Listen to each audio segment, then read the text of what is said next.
Hallelujah, praise the Lord. मेरे प्यारे बहनों और भाइयों, खुदावंद यीशु मसीह के जिंदा पाक और जलाली नाम में पास्टर शहजाद इलियास आप सबकी खिदमत में सलाम अर्ज करता है। मेरा ईमान है कि आप अपनी जिंदगी में खुदा के कलाम की रहनुमाई में आगे बढ़ रहे हैं और रोज बरोज खुदावंद की पहचान में तरक्की भी कर रहे हैं। याद रखें, दुनिया में हमेशा वही लोग आसूदा हाल नजर आते हैं जो खुदा की मर्जी के मुताबिक जिंदगी बसर कर रहे हैं।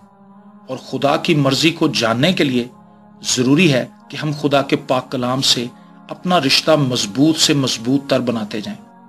खुदा का कलाम ही हम पर खुदा की मर्जी और मंशा को जाहिर करता है।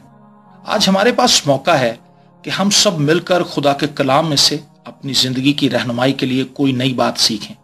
आज के पैगाम के मतन को हासिल करने के लिए हम बाइबल मुकद्दस में से 2 हवाला जात तिलावत करेंगे। एक आयत पुराने अहदनामे से, जबकि दूसरी आयत नए अहदनामे से है। आइए हम इस्तिस्ना की किताब के 18वें बाब में चलें और इसकी 15वीं आयत की तिलावत करें। खुदा के जिंदा पाक कलाम में यूं लिखा है, खुदावन तेरा खुदा तेरे ही दरमियान से, यानी तेरे ही भाइयों में से मेरी मानिंद एक नबी बर्पा करेगा, तुम उसकी सुनना। दूसरा हवाला नए अहदनामे से है।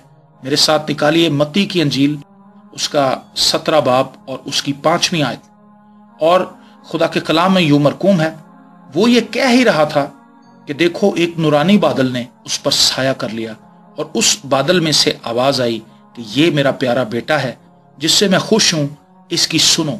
इन दोनों हवाला जात के जरिए हम ये बात बाआसानी सीख सकते हैं कि खुदा चाहता है कि हम उसके बेटे मसीह की सुने, क्योंकि बेटा बाप की मर्जी के बगैर कुछ नहीं कहता। इसलिए जब हम बेटे की सुनते हैं तो हम असल में खुदा बाप की सुनते हैं। और खुदा की आवाज को सुनने वाले सीधी राहों पर चलते हैं, उनके पांव फिसलनी जगहों पर नहीं पड़ते, उनका तवाज़ुन बरकरार रहता है और वो बड़े मोहतात अंदाज में आगे बढ़ते चले जाते हैं।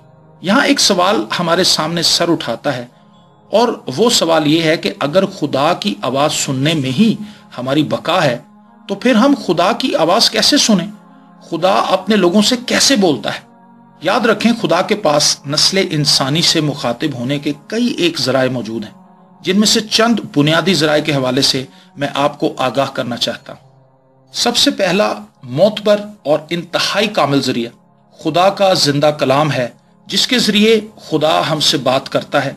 जब हम खुदा का कलाम पढ़ते हैं तो खुदा हमसे बोलता है। दूसरा जरिया ख्वाब हैं, जिनको खुदा इस्तेमाल करता है कि हमसे बात करे। बाइबल मुकद्दस में कई ऐसे किरदार मौजूद हैं जिनको ख्वाबों के जरिए रहनुमाई दी गई कि क्या कुछ होगा या मौजूदा सूरत हाल में क्या क्या किया जाए। तीसरा जरिया है रोया, जिसके वसीले से खुदा अपनी बात हम तक पहुंचाता है। रोया में अमूमन हम खुली आंखों से ऐसे मंजर देखते हैं जिनमें खुदा की मर्जी साफ साफ नजर आती।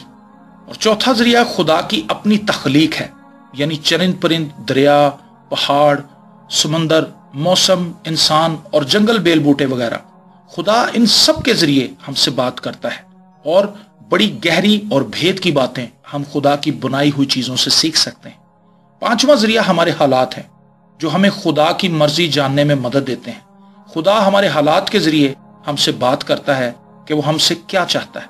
छठा जरिया है बराह रास्त खुदा की आवाज को सुनना। बाइबल मुकद्दस में लातादाद लोग हैं जिनसे खुदा ने बात की और उन पर अपनी मर्जी को जाहिर किया। सातवां जरिया अजीबो गरीब निशानात और मौजज़ात हैं, जिनके जरिए खुदा कलाम करता है। मेरे प्यारे बहनों और भाइयों, ये हैरान कुन बात है कि खुदा हमसे मुसलसल राब्ते में रहता है और हमें राह रास्त पर लाने के लिए हर जरिए को बगैर रुके इस्तेमाल करता रहता है, लेकिन हम खुदा की आवाज को सुनने के लिए तैयार ही नहीं होते। ज़बूर 81 में खुदा अपनी ख्वाहिश का इजहार करता है, काश के मेरे लोग मेरी सुनते और इसराइल मेरी राहों पर चलता, मैं जल्द उनके दुश्मनों को मगलूब कर देता और उनके मुखालिफों पर अपना हाथ चलाता। खुदावन से अदावत रखने वाले उसके ताबे हो जाते और इनका जमाना हमेशा तक बना रहता। वो इनको अच्छे से अच्छा गेहूं खिलाता और मैं तुझे चट्टान में के शहद से खिलाता। खुदा की आवाज सुनने और उस पर अमल करने में हमारा नुकसान नहीं बल्कि फायदा ही फायदा है। मैं चाहता हूं कि हम उस रद्द अमल पर भी गौर करें जो खुदा के कलाम यानी उसकी आवाज को सुनने के बाद आम तौर पर लोगों में पाया जाता है।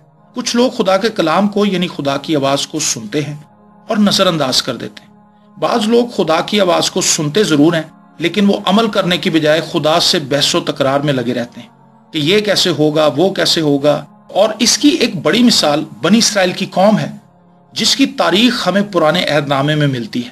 وہ لوگ خدا سے یہی کہتے رہے کہ ہمیں کھانا کون دے گا، ہمیں اس بیابان میں پانی کون دے گا، اتنی بڑی بڑی قوموں کو ہم کیسے زیر کریں گے، خدا ہمیں مصر سے نکال کر اس بیابان میں کیوں لے آیا۔ بالکل ایسا ہی رویہ ہمیں آج کلیسیاؤں میں بھی نظر آتا ہے۔ ہم اپنی زندگی کے بے شمار معاملات میں خدا سے بحث و تکرار کی حالت میں ہیں۔ ایک گروہ ایسا بھی ہے جو خدا کی آواز کو سنتا ہے اور اسے ایمان سے بغیر بحث و تکرار کے قبول بھی کر لیتا ہے مگر عمل نہیں کرتا۔ ایسے لوگ جن کا ہم ذکر کر رہے ہیں خدا سے برکت کو کبھی حاصل نہیں کر پاتے۔ برکت اسی کو ملتی ہے جو خدا کے کلام کو سنتا ہے، اسے قبول کرتا ہے اور اس پر عمل بھی کرتا ہے۔ آپ جانتے ہیں کہ نعمان کوڑی ایک فوجی سردار تھا، تو اسے الیشا نبی کے پاس شفا کی غرض سے بھیجا گیا، تو اس نے خدا کی آواز کو نہ صرف رد کیا بلکہ الٹا بحث و تکرار کرنے لگا۔ خدا کا کلام اس کے لیے یہ تھا کہ وہ یردن میں 7 بار غوطہ مارے تو اس کا کوڑ جاتا رہے گا، پر وہ کہنے لگا کہ نبی کو چاہیے تھا کہ مجھ پر ہاتھ رکھ کر دعا کرتا، میرے جسم پر اپنا ہاتھ پھیرتا تاکہ میرا کوڑ جاتا رہتا، لیکن یہ کیا، میرے لیے دعا کرنے کی بجائے الیشا مجھے یردن کے گدلے پانی میں 7 غوطے مارنے کے لیے کہہ رہا ہے۔ کیا دمشق کے دریا اسرائیل کے دریاؤں اور ندیوں سے بہتر نہیں ہے؟ کیا وہ وہاں نہا کر پاک صاف نہیں ہو سکتا تھا؟ وہ طیش میں آ گیا اور اس نے واپسی کا ارادہ بھی کر لیا، لیکن اس کے ساتھیوں نے اسے سمجھایا کہ شفا پانے کے لیے اسے خدا کے نبی کی بات کو ماننا ہی ہوگا۔ بالآخر وہ اپنے ساتھیوں کے منانے پر یردن کے پانی میں اترا، اس نے 7 مرتبہ غوطے مارے اور اس کا جسم چھوٹے بچے کے جسم کی مانند ہو گیا۔ میرے پیارے بہنوں اور بھائیوں، خدا سے مزاحمت کر کے ہم کبھی برکت نہیں پا سکتے۔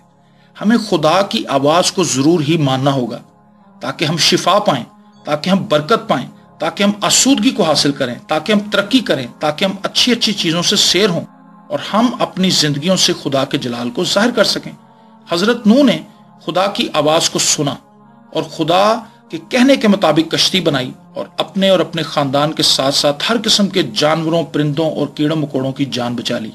حضرت موسیٰ نے خدا کی آواز سنی اور لاکھوں لاکھ اسرائیلیوں کو مصریوں کی قید سے رہائی دلائی۔ اور یاد رکھیں، حضرت ابراہیم نے خدا کی بات کو مانا اور اپنے بت پرست ناطے داروں میں سے نکل کر اس جگہ جا بسا جہاں اسے بھیجا گیا تھا۔ اس تابعداری کے عوض خدا نے حضرت ابراہیم کو بہت سی برکتوں سے نوازا، جن میں سے ایک برکت یہ ہے کہ انہیں ایمانداروں کا باپ کہا جاتا ہے۔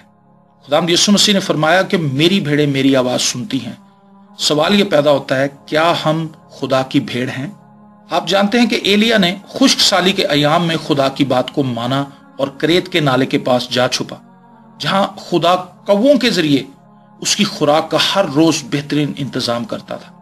سارپت کی بیوہ نے خدا کے نبی کے ذریعے خدا کی آواز کو سنا اور اس کا یقین کرتے ہوئے ایمان کا قدم اٹھایا۔ اس کے نتیجے میں خشک سالی کے تمام ایام میں اس کے گھر میں آٹا اور تیل ختم نہ ہوا۔ بائبل مقدس ان جیسی بے شمار گواہیوں سے بھری پڑی ہے۔ آج کی کلیسیا سے بھی خداوند وہی تقاضا کرتا ہے جو بنی اسرائیل سے کرتا تھا کہ کاش میرے لوگ میری سنتے۔ کیا آپ خدا کی آواز کو سن کر اسے اپنی زندگی میں قبول کرتے ہوئے ایمان سے اس پر عمل کریں گے؟ اگر آپ ایسا کرنے کے لیے تیار ہیں تو خدا بھی یقیناً آپ کو برکت دے گا۔ آئیے دعا کے لیے اپنے سروں کو جھکائیں۔